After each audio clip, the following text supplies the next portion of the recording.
శ్రీమాత్రే నమః. వృషభం వారికి ఈ గ్రహణం చాలా మంచి చేయనుంది. అయితే మనకిక్కడ గ్రహణం లేదు ఇండియాలో. కాకపోతే మీరు ఏ దేవతారాధన చేసుకోవాలి, ఎటువంటి విషయాల్లో గ్రహణ ప్రభావం మీకు ఉంటుంది అనే విషయాలు మనం తెలుసుకుందాం.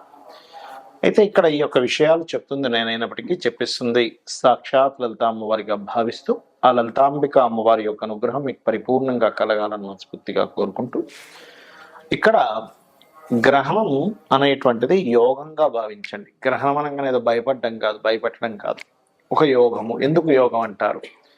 ఈ సమయంలో గనక మనం ఏదైనా ఒక మంత్రాన్ని గనక చేయగలిగితే దాని యొక్క ప్రభావం 1000 రెట్లు ఉంటుంది. కాబట్టి ముఖ్యంగా వృషభం వారు 3లో గ్రహణం చాలా మంచిది. అంటే మీ ప్రయత్నాలు సక్సెస్ అవుతాయి, ధైర్యంగా ఏదైనా నిర్ణయం తీసుకోగలుగుతారు, గతంలో ఆగిపోయిన విషయాలు కూడా కొంచెం ముందుకు కదులుతాయి, సాహసోపేతమైనటువంటి పనులు ఎన్నో చేస్తారు చెప్పాలంటే.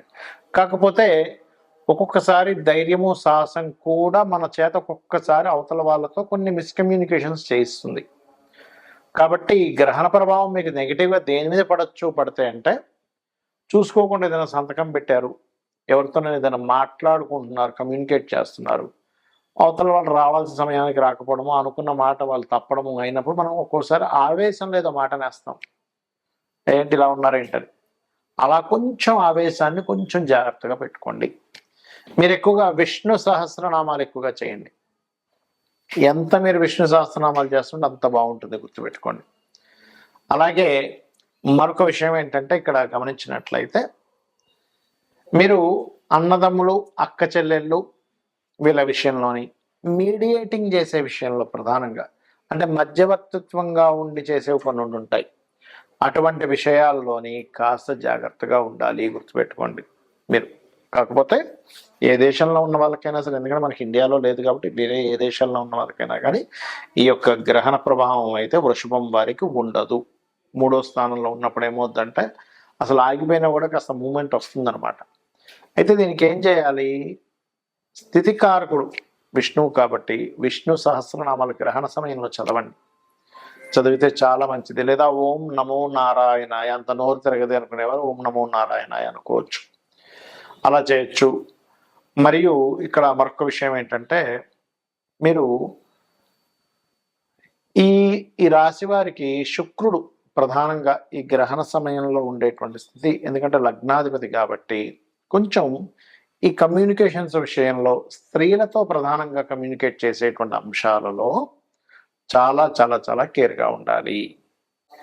అయితే ఇది ఏ ఏ దేశాల్లో ఉంది గ్రహణము అని చెప్పి చూసుకున్నట్లయితే, మనకి గ్రీన్లాండ్, అదేవిధంగా నార్త్ రష్యా, స్పెయిన్, ఐలాండ్, ఈ దేశాల్లో ఉంది. ఎందుకంటే ఎప్పుడైనా సరే మనకి సూర్యగ్రహణం ఉందా లేదా, చంద్రగ్రహణం ఉందా లేదా ఎలా చెప్తాము అంటే, ఇది చూడండి, మన ఇండియాలో రాత్రి సమయం అది, అంటే 11:17 నుంచి తెల్లవారుజాము 4:25 వరకు, అప్పుడు మనకు సూర్యుడే కనబడదు కదా, కాబట్టి సూర్యగ్రహణం మనకి లేదు.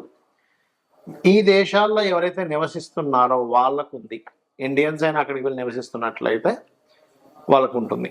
అయితే ఈ గ్రహణ ప్రభావం ఏ రాశులకి ఎక్కువగా ఉంటుంది అని చెప్పి చూసుకుంటే కర్కాటకం, ఎందుకంటే ఆశ్లేష నక్షత్రంలో గ్రహణం కదా పడుతుంది. ఆశ్లేష, జ్యేష్ఠ, రేవతి నక్షత్రం వారు జాగ్రత్తగా ఉండాలి. మరియు కర్కాటకము, వృశ్చికము, అదేవిధంగా మీనము. కర్కాటకానికి ముందు వెనక రాశులు అంటే మిథునము, సింహరాశి వారు కూడా కించిత్ జాగ్రత్త వహించాలి, గుర్తుపెట్టుకోండి. అయితే కొన్నిసార్లు గ్రహణ ప్రభావం కొన్ని రాసుల వారికి మంచి కూడా చేస్తుంది. ఎంతసేపు గ్రహణం బ్యాడ్ అనుకోకండి. అసలు గ్రహణము అంటే భయపెట్టేదో కాదు, గుర్తుపెట్టుకోండి. గ్రహణం అంటే ఒక యోగము. ఆత్మకారకుడు, మనస్కారకుడు, కాల మోక్షానికి కారకుడు రాహుకేతువులు, దాని యొక్క ఇది ఒకే దీంట్లోకి రావడం జరుగుతూ ఉంటుంది. దాని నార్త్ అండ్ సౌత్ సంబంధించినటువంటి అక్షాంశ రేఖాంశాలు అంటూ ఉంటారు, నోట్స్ అంటూ ఉంటారు, సౌత్ నోట్, నార్త్ నోట్ అంటూ ఉంటారు గ్రహణాన్ని, అంటే ఛాయాగ్రహాలు. అలా వచ్చినప్పుడు మనం చేసే మంత్రం ఏదైతే ఉంటుందో అది మనం నిత్యము చేసే రోజు కంటే కూడా ఆ రోజు 1000 రెట్ల ఫలితం ఎక్కువగా ఉంటుంది. అంటే మీరు ఒక్కసారి నమశివాయ అనే మంత్రం అన్నారనుకోండి, రెట్లు ఫలితం ఉంటుంది. అయితే ఇక్కడ మీరు లలితా సహస్రనామాల్లో ఏ నామాన్ని కనుక మీరు ఉచ్చరించినట్లయితే ఎటువంటి సమస్యలు తగ్గుతాయి ఆ సమయంలో ఒకవేళ మీరు చేయాలనుకుంటే. ఎందుకంటే ఇక్కడ గ్రహణం లేకపోయినా మంత్రజపం చేసుకోవచ్చు, తప్పేం కాదు. ఆ సమయంలో కూర్చొని సరిగ్గా 11:15 పట్టు స్నానం చేసి కూర్చొని 4:25 వరకు ఎవరైనా సరే, ఎందుకంటే ఆకాశంలో జరుగుతుందిగా. ఇప్పుడు మనిషి జన్మించినప్పుడు కూడా గ్రహం అటువైపు ఉంది అనుకోండి, భూమికి ఇటువైపు ఉన్నవాడికి ఆ గ్రహ ప్రభావం ఉంటుంది కదా. కాబట్టి ఇక్కడ ఈ స్త్రీలు గర్భవతులు ఏమి పాటించాల్సిన అవసరం లేదు, ఆహార వ్యవహారాల విషయాల్లో ఏం పాటించాల్సిన అవసరం లేదు ఇండియాలో ఉండేటువంటి వారికి. కాకపోతే జపం చేసుకోవచ్చు, దానివల్ల బోల్డంత బలం ఉంటుంది. ఇప్పుడు వివాహం అవ్వట్లేదు అనుకుంటున్నారు అనుకోండి, అప్పుడు ఓం కామేశబద్ధ మాంగళ్య సూత్ర శోభిత కందరాయ నమః నమ్మకంగా చేయండి, ఖచ్చితంగా పనిచేస్తుంది.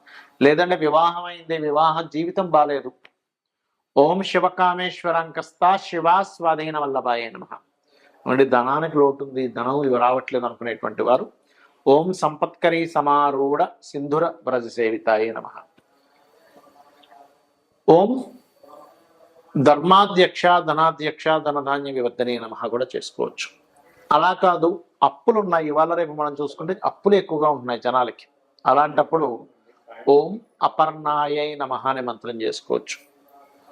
అలా కాదండి, మాకు వ్యాపార సంబంధించినటువంటి అంశాల్లో ఇబ్బంది వస్తుంది, వ్యాపారం పరంగా మేము చాలా ఇబ్బంది పడుతున్నాము అని అనుకునేటువంటి వారు ప్రధానంగా మీరు చేయవలసింది ఓం ఇంద్రగోప పరిక్షిప్త స్మరతూనా భజంగికాయ నమః అనే మంత్రం చేసుకోండి. ఇలా మీరు కనుక చేసుకున్నట్లయితే ఖచ్చితంగా మీకు బాగుంటుంది, అందులో ఎటువంటి సందేహం లేదు. అయితే ఎప్పుడు కూడా గ్రహణాన్ని అమ్మో గ్రహణం వస్తుంది అని భయపడ్డం కాదు, అదొక యోగంగా చెప్పారు మనకు శాస్త్రాలు. కాబట్టి ఆ అద్భుతమైన యోగం, ఎందుకంటే ఒక మంత్ర జపం ఏదైతే ఉంటుందో ఆ మంత్ర జపము చేయడం ద్వారా మన పూర్వజన్మ కర్మ తగ్గుతుంది. ఎప్పుడైతే పూర్వజన్మ కర్మ తగ్గుతుందో మీకు ఆటోమేటిక్గా అన్నీ బాగుంటూ ఉంటాయి. కొంతమందికి హెల్త్ ఇష్యూస్ ఉంటాయి చూడండి, అలాంటప్పుడు హెల్త్ ఇష్యూస్ ఉన్నప్పుడు ఏంటంటే ప్రధానంగా ఓం సర్వవ్యాధి ప్రశమని సర్వమృత్యు నివారణి అగ్రగణ్యా చింత్య రూప కలికర్మశనాశిని. ఇప్పుడు నేను ఒక్కొక్క రాశికి ఒకటి చెప్పుకుంటూ వచ్చాను. ఆ రాశి వారు ముఖ్యంగా గ్రహణం రోజు నుంచి 41 రోజులు ఆ యొక్క విషయాల్లో జాగ్రత్తగా ఉండాలి. 41 రోజులు, లేదా ఒక్కరోజు కాదు. అదేవిధంగా దానాలు ఏమి ఇవ్వాలో చెప్పాను నేను మీకు. మరొక విషయం ఏంటంటే, ఏమండి నాకు రాశి తెలియదు, ఏమీ తెలియదండి, కానీ గ్రహణ ప్రభావం నా మీద ఉంటుందా అంటే మీరు ఆ సమయంలో మీ ఇష్టదైవాన్ని స్మరించుకోండి, సరిపోతుంది. రాశి తెలియదు అన్నప్పుడు పేరుతో చూసుకోవడం, పేరుతో చూసి గ్రహణం పడుతుంది అనుకోవడం అనేటువంటిది కరెక్ట్ కాదు. మీ జన్మ వివరాలు సరిగ్గా ఉంటే అప్పుడు మాత్రమే మీ గ్రహణం లగ్నం నుంచి కానీ రాశి నుంచి కానీ ఎక్కడ పడుతుంది, దానివల్ల కలిగే ఫలితాలు ఏమంటాయటువంటి చూసుకోవాలి, గుర్తుపెట్టుకోండి.